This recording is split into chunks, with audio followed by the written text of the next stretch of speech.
Welcome to USA Global TV and Radio, where our mission is to provide education, entertainment, hope, and inspiration. USA Global TV and Radio connects you with experts and audiences all around the world every single day to help you succeed in business and to live a richer life. Visit us at USAGlobalTV.com to learn about career and life-changing training and mentoring programs like the Listening Mentor. Subscribe to our newsletter to stay informed about our special programs and offers. Discover how you can become a guest on one of our shows or a host or producer of a USA Global TV and Radio show of your very own. That's USA Global TV and Radio, where the doctor is always in.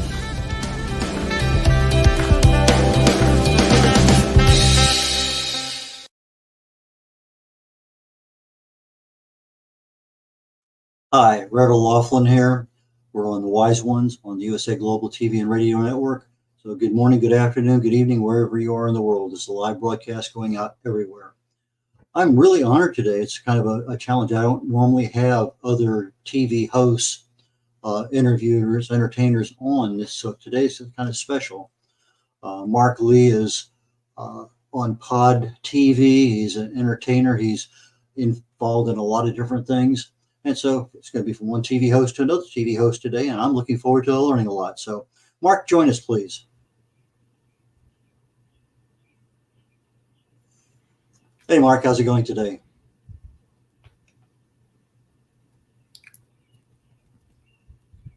How you doing? I don't necessarily hear you, so I'm trying to figure out what's going on there and everything, because I'm not hearing you at all. I heard the intros, but I'm trying to figure out what's going on that side. I can hear you fine. I can hear me fine. Of course, I'm talking to myself, but let me ask our production engineer if she is hearing us. I can hear everyone. Yay! Marc, can you hear me? He can't. Marc, okay, let's ask him to log out and come back in. Okay. So in the meantime, Red, while he's doing that, it's interesting because it used to be that if we had somebody from another platform, then that would be a competitor. But now it's always looking at things and how can we collaborate. So Marc actually found us through StreamYard, which is the platform that we're streaming in. We're streaming from right now. As you know, we also stream from wave.video. And StreamYard really helps promote collaborations. And not only is StreamYard one of your production platforms, you also use Wave TV, and do you use any others? No, we just use wave.video and we use StreamYard. And so Wave is interesting because the intro and the outro are automatic. So let's bring Marc back. He said he can hear me, but he can't hear you. Marc, hello. Can you hear me? Yes, I can hear you loud and clear. I don't know if you can hear me and everything, but I can hear you loud Yeah, and clear and all I along can those hear you lines. fine. Any Can you, problem yes. hearing me right now? Can you hear Red? Testing Say 1, something 2, 3. again, Red. I Testing don't 1, hear 2, Red 3. at all. So maybe I'll go out and come back in because that's very unusual because I know that I've done that even on my own shows and everything, because I can hear you very clearly, Dr. Carbeck and everything. But let me go out and in because I don't know why I'm not hearing Thank Red, you. but I'm hearing you. Okay, thank you. Again, a true professional there. Yes, definitely.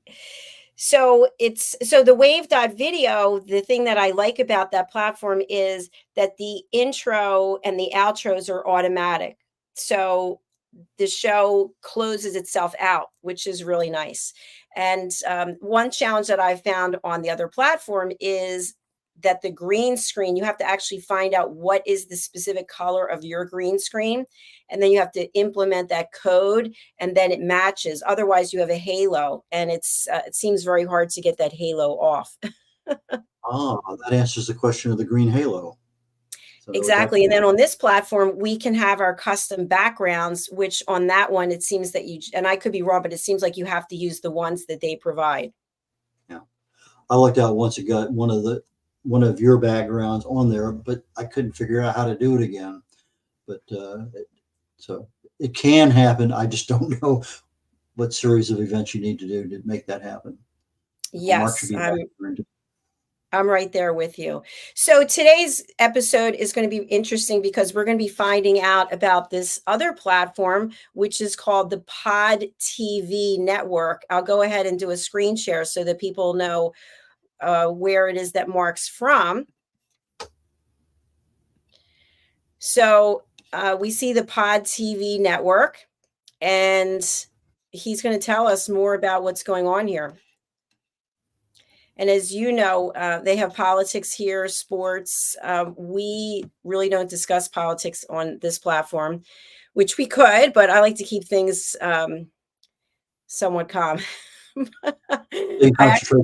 You concentrate primarily on religion, right? No religion either. But it is interesting because we have been approached recently by someone they also have their own platform and they talk about controversial topics. And so they want to come on to this platform and talk about controversial subjects. So I don't know. I feel like we see and watch a lot of that in the mainstream networks. And so anyway, your thoughts? Maybe more than we should. So what are your thoughts about bringing on collaborators who have their own platforms? I think it's a great idea in the world we're in today. I think the networking, I may meet somebody else who's another author or another publisher. I have no problem at all communicating with them. How can I help you? Where can you help me? I think the same thing applies in the TV entertainment world. We need other branches to go in, and it may be just one of those conversations you have with somebody. Like, hey, how about I can do that? I know you've had more than a few of those over the last couple of years. Well, the good news is that Marc is back. So let's welcome him to the program. And I'm going to turn it over to you, Red. Welcome back, Marc. No problem. Glad that I can hear y'all because I can now hear you loud and clear, Red, because I was going there like, wait a minute. It's like he's talking in the cartoon voice because I could see the lips moving, but I couldn't hear you at all. So we have a problem with my lips and my audio. That's not the first time, and that's a whoa. I don't know if you heard that, but that was a big bolt of thunder that just crashed outside, still reverberating. Anyway, not supposed to have rain here today, but that was a surprise. Anyway, you're in North Carolina. You're on Pod TV. So before we get to Pod TV, let's talk a little bit about Marc Lee. What's important to know about Marc Lee before you got to being an entertainer and TV personality?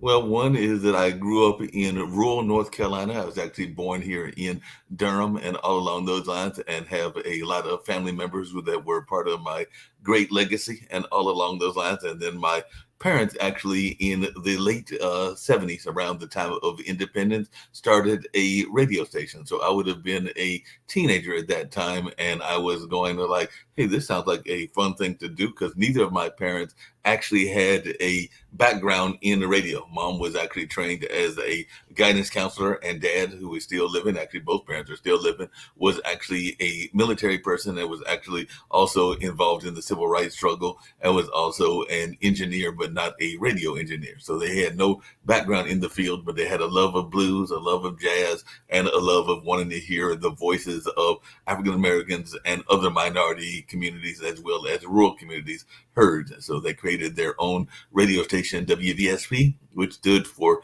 Voices Serving People, and all along those lines. So that station lasted for about 12 years, and all along that kind of space. So it was definitely something that was really resonated with me, this notion of being in the media, even at a very young age. When I was very young, I actually thought a couple of things. One, I was always interested in newspapers, probably because of Watergate and other things along those lines, and definitely wanted to get into journalism, print journalism, and had some field and some work in that field. But I also, at one time, thought I wanted to be a weatherman. So I actually did some homemade weather prediction, whether that was using a barometer. Some people don't even remember what a barometer was, and all along those lines, but definitely, and the wind, the weather vane, and also would be using things like the Farmer's Almanac to kind of determine what the weather is going to be. And sometimes I felt like I was having better luck than the actual weatherman was, and all in that space. I was surprised last night. My wife and I were watching a TV show, a chef competition, and one of the chefs, when they were doing a close-up and personal of him, had a picture on a wall of his restaurant, 7 generations going back, that they had photographs of the great grandparents and whatever.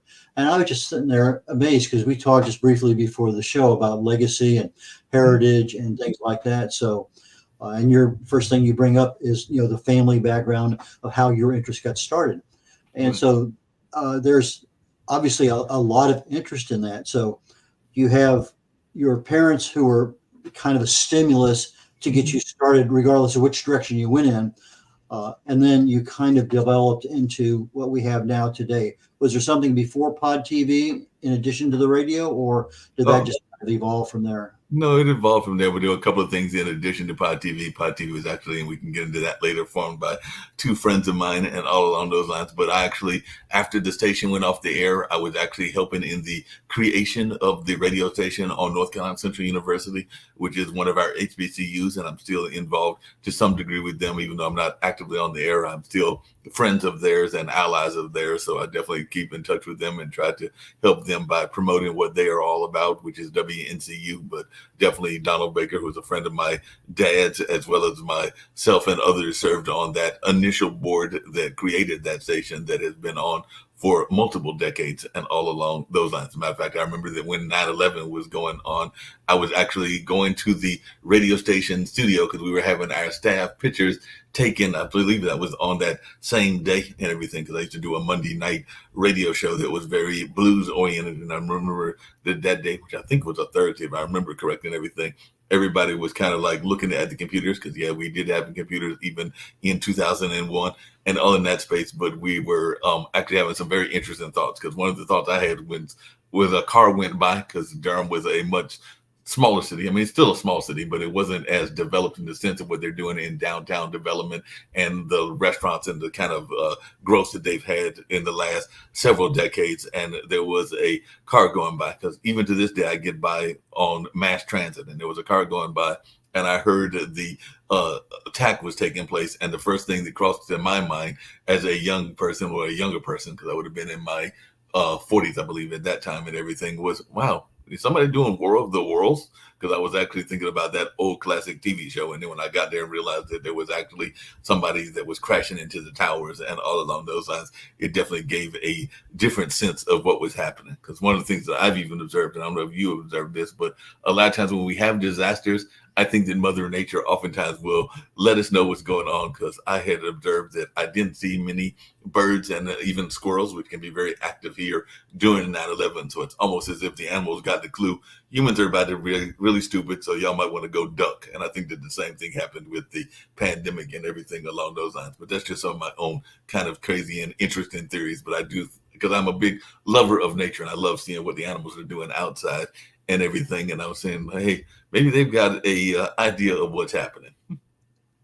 I noticed one of your headlines there on your Gmail account as blues radio. Mm-hmm. So gospel, rock and roll, blues, jazz. You have preference, or is it just blues only? Or It's not just blues only. I have a lot of different types of musical styles that I am a big fan of. As a matter of fact, a show that I do, it actually started on Pod TV and now he does it on his own network, is a show about funk music. So definitely Zach Robertson, who is a longtime or a fairly newer friend, does a show about funk music. He actually played several years ago at George Clinton's birthday party there. I believe that was in New York, if I remember correctly, but he does a show every Saturday night that's all about funk music. And I've learned more about funk music than I actually knew before, even though I was a fan of George Clinton, Parliament, and a number of the other groups that were in that space, including Mandrill. But yeah, I love all kinds of music. I'm a fan of even some avant-garde type music and even some different musical styles, because I've had friends, because I've also worked a number of festivals here in the area. We have one called the Eno. We have our downtown street festival called Centerfest. So I've had friends of mine that have been in everything from polka music to klezmer music, to even like some bluegrass and some jazz, and we even got to a number of friends that are in the hip hop space. As a matter of fact, one of the things I just recently did at Hayti Woods, which is the cultural arts center that I work at as well, was have a group of hip hop artists that came from around the world. They came from Spain, they came from Costa Rica, they came from France. I think it was about 25 or 30 of them, and they were learning both from me about the history of Hayti, which is in part of what is considered one of the Black Wall Streets. Some people will know Tulsa, some people will know Durham, some people will know Rosewood, but there are various Black Wall Streets. So I was talking about that history component, where my good friend Pierce Freelon was talking about the hip hop component, because he is very much into hip hop and is a hip hop artist himself. I've been watching a show. It's a documentary by Jerry Lee Lewis. Takes him through his life, and he was asked a question last night. I'm almost done with the show, but asked who is in his opinion, as a rock and roll gospel singer, who is the best? And he said, without a doubt, Chuck Berry. Qualified that way. He says he writes all his own music, he performs all his own, he sings everything he does himself. He says it doesn't get any better than that. And of course, his music is pretty good too. So that kind of surprised me a little bit. Your thought on Chuck Berry being one of the better musicians? Chuck Berry was definitely a pioneer. I would say that he is one of the, I don't know if I would put him as one of the total better ones, because I have some that I like even more than Chuck Berry, but I definitely think that Chuck Berry was amazing. I would also put Jimi Hendrix in that category, and Jimi Hendrix definitely inspired people like Prince and a number of others as well. And I don't know if you've ever, because I'm not sure where you're located at, Mr. Red and everything, but one of the things that I am a big fan of, and he's still performing, I think this is his retirement year, is if you've ever had the chance to hear Buddy Guy has got more energy than he knows what to do with. I am personally convinced that he has found the fountain of youth and everything, because I know even when we had the Bull Durham Blues Festival, which is an event that St. Joseph's Historic Foundation, which is the parent company of the Hayti Heritage Center, and everything ran, and all along those lines, that he would literally go throughout the audience. And this was done at the old baseball field. So if you're familiar with the movie Bull Durham, this is the field that Bull Durham was set in, because they've actually moved to a newer stadium, and they've been there now for probably close to 20 years or something like that. But there was a time, particularly when Susan Sarandon and Tim Robbins were doing that movie, that was actually being shot at the old ballpark, which is where the Bulls used to play. Matter of fact, I understand that the house is up for sale, the house from the Bull Durham, and they want like $1.6 million. Unfortunately, I don't have $1.6 million running around, because it'd be kind of cool to live in the house that Bull Durham was shot at, and all along those lines. But I ain't got that kind of money in my personal account and all in that space. But definitely, it's just fascinating to when you think about these great musical type. But I would definitely say, if you've never seen Buddy Guy perform, and I think this may be his last year of performing, because he may be getting ready to retire, he is an amazing artist, just like Bobby Rush he is, and Bobby Blue Bland, and there are a number of other great blues artists that are out there. And of course, there are some tremendous jazz musicians like Taj Mahal, and I was always a fan of people like John Coltrane, Miles Davis, and Charles Mingus as well. So there's a number of different styles of music that I am a fan of. Well, you don't have the 1.6 million yet. Yet. So that's the part that you left out, was the yet. The last time I was at an event where the performer was very animated and actually walked out in the stage and the guy was older than I am, and I'll be 78 here in a very short period of time. And that was Chubby Checker. Oh yeah. That was just about the beginning of the COVID. He had a presentation here in the Houston area, and my wife and I went. And anyway, so they do have that, but again, I think you're right. Not many people actually go out in the audience anymore. It's just one of those things they don't do. Why don't we jump in? Go ahead. Go ahead. I'm sorry. I'm saying they don't do that, and unfortunately, sometimes we don't see. I'm glad that we're now getting back to the fact that performers are going out and doing shows again. Because I know the last several years we've actually had the festivals being live. There was a time period in COVID where there was kind of that blended show where it would be both live as well as kind of like being on internet or being live streamed and all along those lines. And we still got some people that are older, some that are in your age range, some that are in my age range, and others that still have some health issues, so they might prefer to watch it on stream versus watching it in person and all along those lines. So I understand the fear, but I am glad that we are now going back out and seeing live performances. As a matter of fact, I just saw some African dancers on this past Sunday. So about 4 days ago, I went to one of our local museums, and they had both African and Latin dancers, and had some musical styles that were kind of like from the Caribbean. Because Mickey Mills and steel, which is that steel drum and everything. He was out there, and there was also some traditional African drumming as well. Tell us a little bit about Pod TV and what you do. Okay, no problem. The way that Pod TV actually started about during the height of the pandemic. Nick Palveda and Kim Calhoun had actually met each other at a hackathon, and Nick is a pension attorney by trade. Kim Calhoun is an engineer by trade. And I was really liking their kind of message. As a matter of fact, I was watching y'all's opening, and it's a very similar opening to the fact that they try to bring people from around the world to talk to each other and to have these kind of conversations and all along those lines. And I have been the primary producer for a number of shows. As a matter of fact, we do a World Edition, which is a conversation around the news that takes place every Monday through Friday at 10 a.m. We also do World Politics, which is every Tuesday and Thursday. And then I have my own online dinner party, which is every Wednesday. And that is just people sharing their life lessons learned and some of the things that they have gone through. And I always try to end with a message of positivity and hope at the end of the show, just because I feel that that's something we need more of in our world and just in general and everything. So that's some way that I try to end the show, even though the guests range from people that are in the entrepreneurial field to people that are in the cultural world to people that are in the education space and a number of others. As a matter of fact, I've got a couple of shows that I'll be producing later on this evening. World Politics will be at 5 o'clock, and at 6 o'clock, Coco McMillan, who was a former background vocalist for Gerald Levert of the OJs, and all in that space.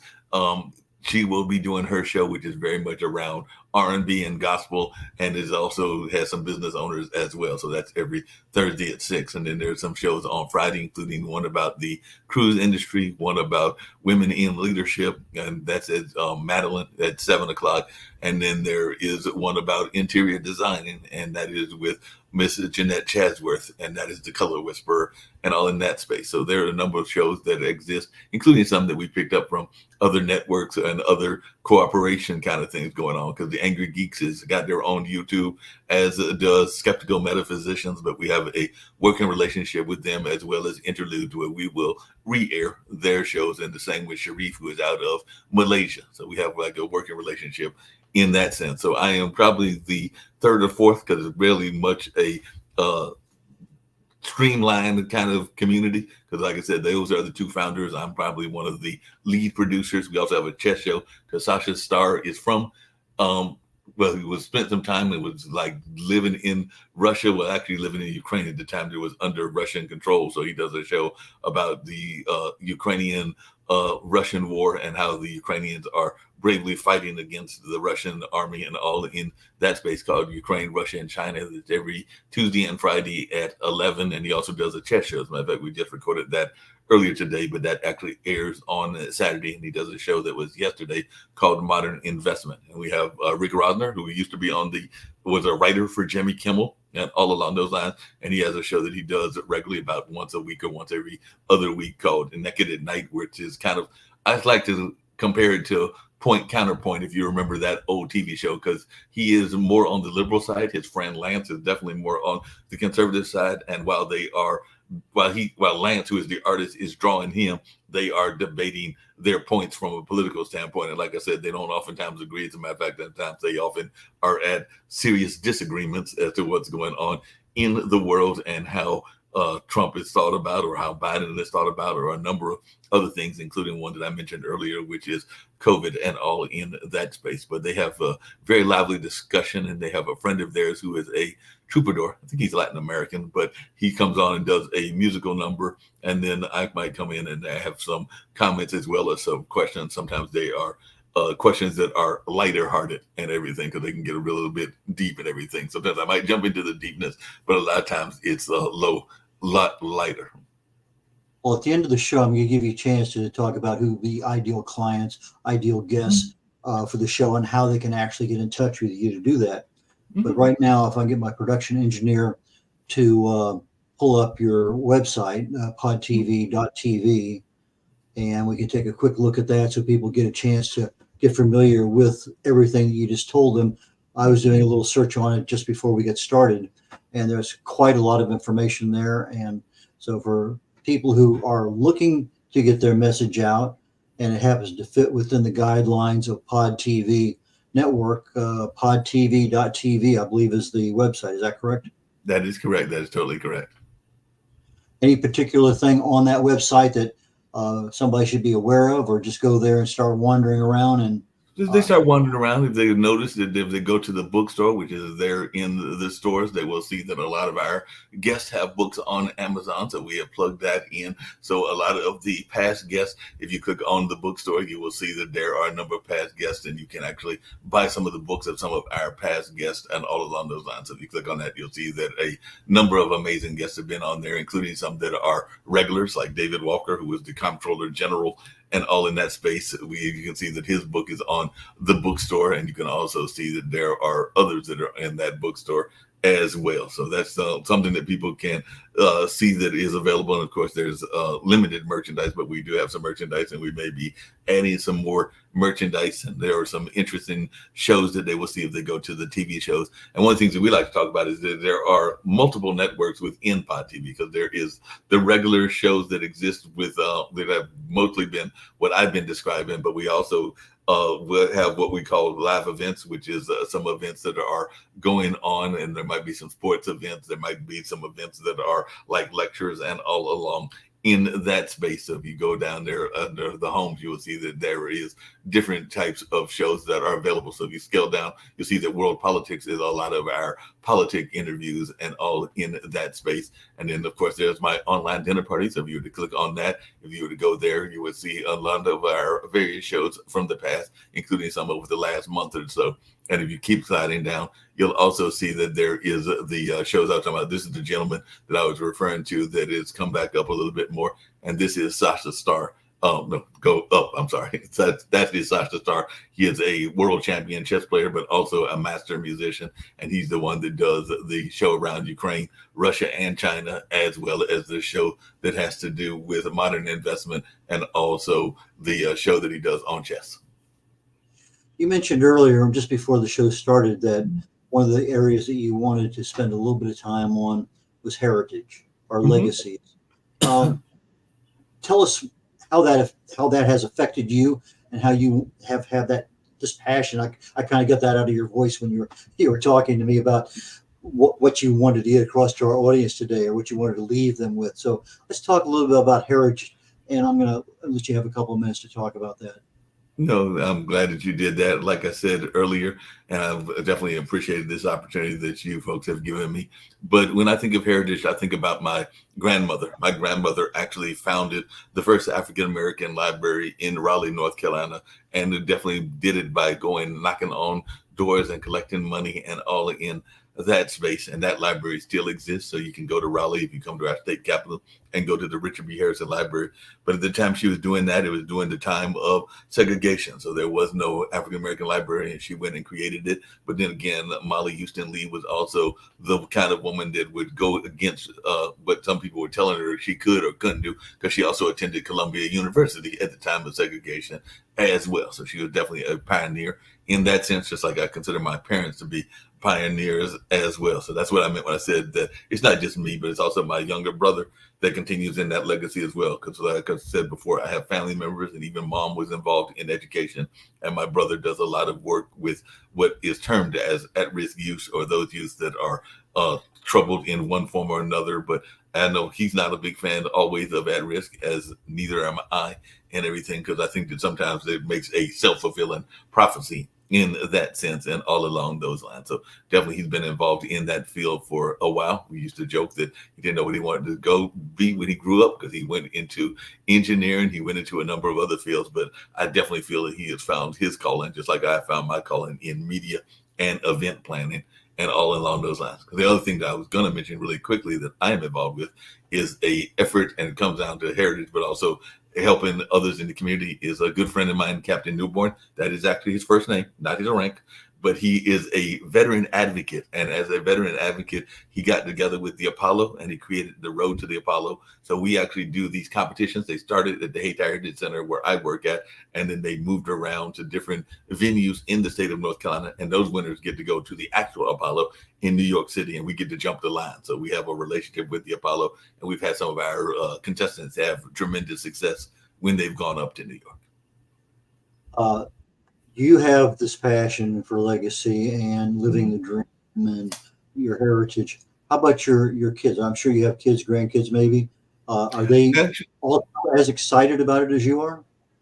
No, unfortunately or fortunately, depending on who you listen to and everything, I have had a number of significant others, but never had the pleasure of having kids of my own and all along those lines. But I do have two nephews, and my nephews, I would say, have some of that same passion, because my brother has two kids. And of course, one of the things that I do as a mentor, Baba Chuck Davis, who was a mentor in the dance field before he passed away and everything, would oftentimes talk about that don't always have children that are our own children. So there are a number of people, even in the arts, that I help mentor, including the kids of some of my own friends and all along those lines. So even though I have no kids of my own, and at the age of about to be 62 in July, the chances of that happen are dim to none, unless I go find some 20 or 30-year-old, somebody that wants to have a kid.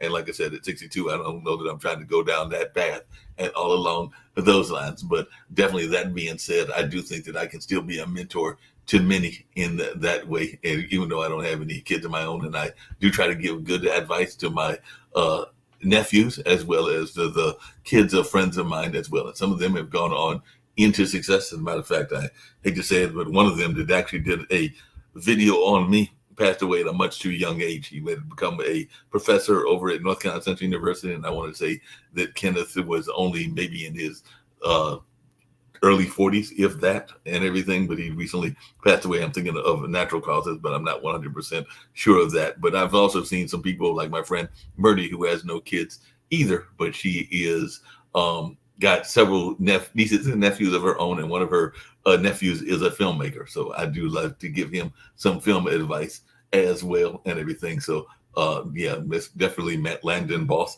is an up and coming filmmaker that I have seen develop his skills and continue to develop his skills as well. So I do believe in being a mentor, even though I have no children of my own. Living the dream was one of the things you talked about earlier too.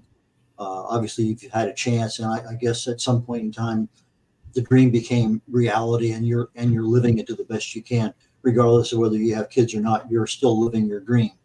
How would you approach a young couple about saying, okay, we're going to have kids, we're going to have this? When does this living the dream? I mean, it should be literally from as young as you can, because it's part of our life. But I think I know, in fact, I know a lot of people in their 50s and 60s that just haven't got the word about living the dream, and they're still, hand to mouth, month to month, this, that. And I don't want to say they don't know what they want to do when they grow up, but I don't think they know what they want to do when they grow up. Well, there's a couple things you said that made that very pertinent and everything, because unfortunately, the way that society has gone, sometimes we have to work a multitude of jobs, because even the funk musician that I referred to earlier and everything, he still has to drive Uber, and he still has to do some other things in order to make his living and in order to survive and in order to get that dream. So I definitely believe that you need to continue striving no matter how old you are, because my dad, who is 83 and is actually going for a operation later on today, and everything is more of an exploratory operation. So the actual major operation may not be till later, but it has to do with the heart valve and all in that space. But that being said, he is still very active in his art creation. So Jim Lee, if you look up bambooturtle.com, you'll see that that is some of Dad's work and all along those lines. But he is definitely still active, and I want to say he got involved in the arts later in life. So you can start pursuing your dream even later in life and all in that space. So that's one thing that I would urge people to do. I was also briefly during the pandemic and need to get back in touch with them, a member of a group called the Funky Eye Puppets, which was like a vocal of like a theater group, but it was done through Clubhouse and a lot of other kind of spaces like that. So it was more of an audio troupe. That's the word I was looking for, and everything in that way. But one of the things that IPC, that's the gentleman who used to work with George Lucas that founded it, and he is a haiku champion, talked about, is this notion of actually not letting that childlike wonder evaporate as we get older. So that's why I get frustrated with sometimes, is I think we let the childlike wonder disappear, and I think we should have that at all point in our life and all in that kind of way. And I also wish that we would definitely, pursue our dreams and pursue our ambitions. And just because you have to work a 9-to-5 doesn't mean that you can't pursue your dreams as well. Childlike wonder is a very good description. I like that a lot. We're getting toward the end of the show. So you have a show called Online Dinner Party. Mm-hmm. What kind of guests are you looking for? Who would be an ideal guest? How do they get in touch with you? How do they book your time? What can they expect when they get on the show? You mentioned you have a discussion and then kind of a wrap up at the end. But who is a good guest for this show of yours, and how do they get in touch with you? A couple of things. One, they can get in touch with me at bluesradio@gmail.com. They can also go to my Calendly. I do love Calendly as a way to get booked and everything, and that is calendly.com/bluesradio. You mentioned that I definitely have a affinity for blues music, but just affinity for music in general and everything. And the way that the online dinner party works is it's as you probably can tell, but maybe you can't, but this particular view. But I live in an apartment as opposed to a house. But if I lived in a house and I just invited friends over and we had a casual conversation and got to learn from each other, maybe we were playing cards, maybe we were actually having dinner, and all along those lines, that's what I think of as the online dinner party. So my guests are usually people in the entrepreneurial space, the creative space, the education space, and even some activists as well. And I just like it when we get to learn from each other and have some back and forth conversation. And sometimes it's surprising what takes place. Because I remember one time I had a woman that had been involved in being the other victim in a murder, because I think it was her husband had been killed and everything. And then I had some activists that were in the space of like around handicap activism, and particularly in the arts and everything. And it turns out that they had some similarities in the terms of, I think one of the people had gone through some crime incident and had been that other victim. And then of course, it seems like the person that had gone through the whole criminal situation had some artistic background. And the same thing happened when I had Ira David Woods. Many people will know his daughter, who of course is very active in the television world and all along those lines, but he played Scrooge. And I had a gentleman that was an accountant, and it turns out the accountant used to be an actor. And of course we know that all arts organizations need a good accountant, and just like all good media needs a good accountant as well. So it was good when they had kind of a back and forth as well. And that's just two examples of what happens on the online dinner party, because I do like it when they interact with each other and there is some of that interaction going on. So anybody that's interested, please do get in touch with me at bluesradio@gmail.com, and I look forward to hearing from you. Okay, for our audio audience, blues, just exactly like you expected, BLUES, radio, RADIO @gmail.com. And so if I'm interested, I would write an email to Mark Lee at bluesradio@gmail.com and say, hey, I'm available. This is my background. Do I qualify to get on your show? And then we'd have a conversation by email back and forth or some other way. And I'd either make it or I wouldn't make it. That's the way things work.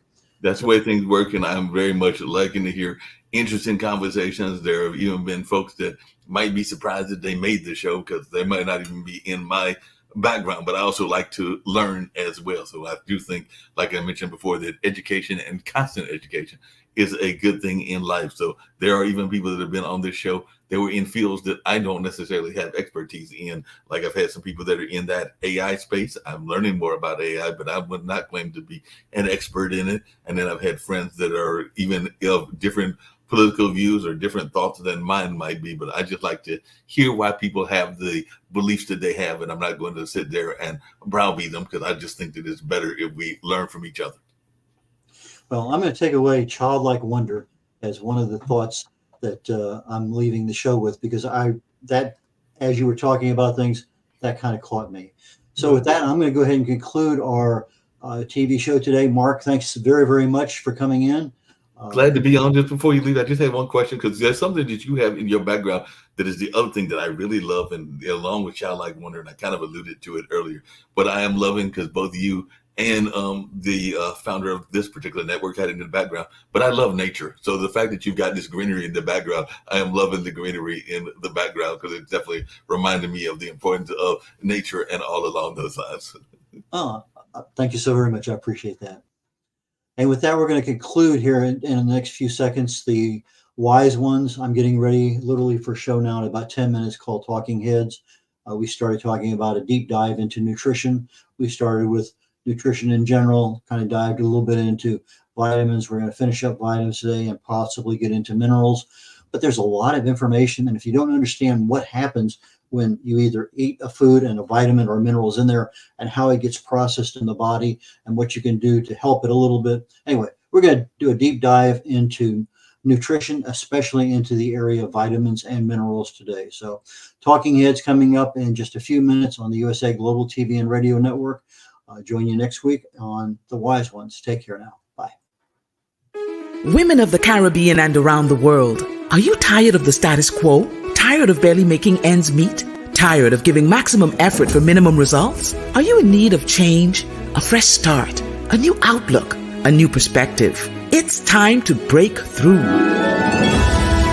Join us along with women from around the world at the Empower Her Escape, a 5-day all-inclusive royal cruise to the Bahamas and Florida. Connect with world leaders and influencers and begin afresh your journey to more. Hear dynamic speakers with sessions on women in leadership, the importance of mentorship, how to start a business from the ground up, financial literacy, an integrated approach to wellness and wholeness, and so much more. Guest speakers include First Lady Anne-Marie Davis of the Bahamas, Her Royal Highness Katerina of Yugoslavia Lady de Silva, Her Royal Highness Queen Sekothali Mephena of South Africa, and Coach Max, Global Multi-Six-Figure Wealth Coach. Cruise packages include 2 nights at an all-exclusive resort, gratuities, taxes, and port fees, red carpet welcome and extravaganza, course materials, and a souvenir gift bag, flight not included. The Empower Her Escape Cruise takes place on May 15th through the 19th, 2024, departing from the port of Palm Beach, Riviera Beach, Florida. Hosts for this life-changing event are Coach Cherish Hollingsworth of Florida and Coach Mercy Gilbert of the UK. For more information, visit our website at www.empowerherroyalescape.com or call us at 954-203-6608 or email us at cherishresiliencecoach@gmail.com. Connect, collaborate, celebrate at the Empower Her Escape Cruise.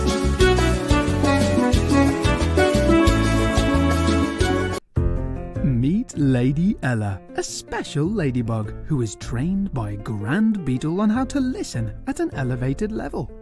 After earning her gold wings, Mother Earth and Father Universe asked her to travel across the solar system, teaching life lessons to creatures to respect one another and to listen. Learn more about her travels in the book series, The Amazing Adventures of Lady Ella.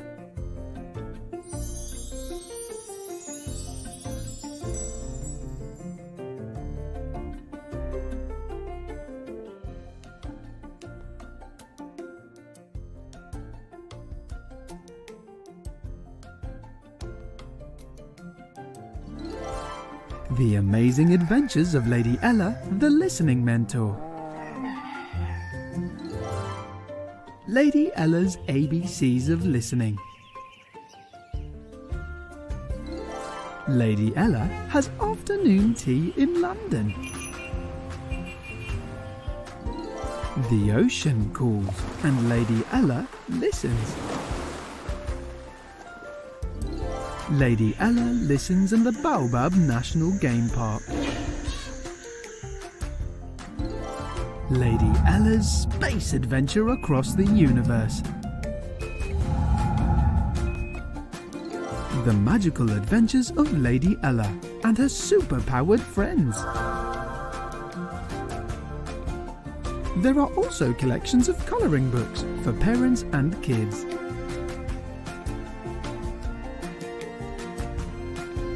Providing world-class education, entertainment, hope and inspiration.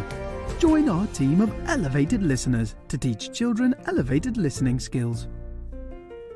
Lady Ella would like to teach you and your family how to listen at an elevated level. If you're interested in learning life lessons as well as how to communicate more effectively as a family, go to Amazon and order Lady Ella's books. They're all there just waiting for you.